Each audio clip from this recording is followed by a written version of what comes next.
Hello Crafty community, welcome back to my channel. Why do I have the August Sheetload sketch out? Because I made cards using my layered sunflower embellishments. I'll put a link to that video in the description box and at the end of this video. And got my layout inspiration from the sketch from Alicia, Call Me Crafty Owl. I told you I'd be making these cards, so let's get started.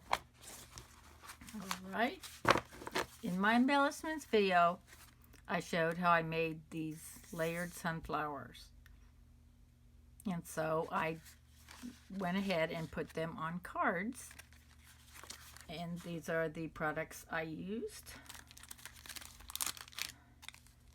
I used the little bee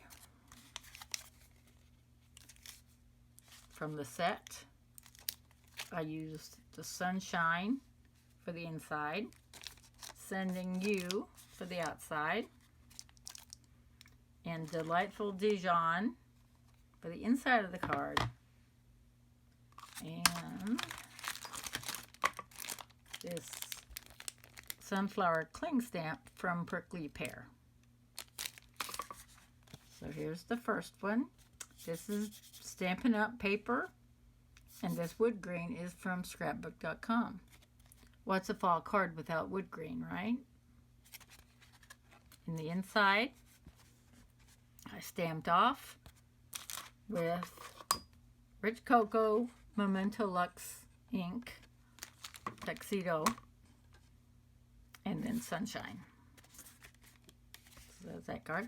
And of course, it would not be my card without Nuvo drops. You know that. Okay. And this one, I decided to use a different color matte to bring out.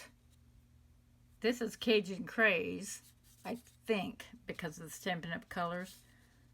But I didn't have any of that. And so I used what I did have. And again, the Nuvo drops are Golden Sunset. Yeah, Golden Sunset. Sending you Sunshine. Sending you. Now this one I went ahead and tried to do the layering with the bee too. It didn't work out too well. I think next time I try that I'm going to use my stamp positioner. But here's, I popped these up on foam tape, the sunflowers. So I can imagine it's a little busy if I use the sunflower pattern paper, but I think it's pretty.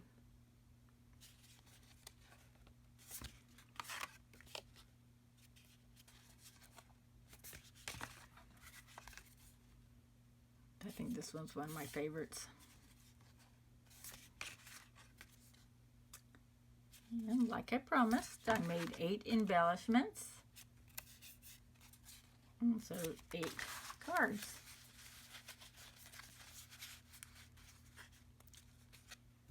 Don't forget to check out the video that I put at the end showing you how I made these embellishments. And thank you for joining me. Have a wonderful day. Bye-bye.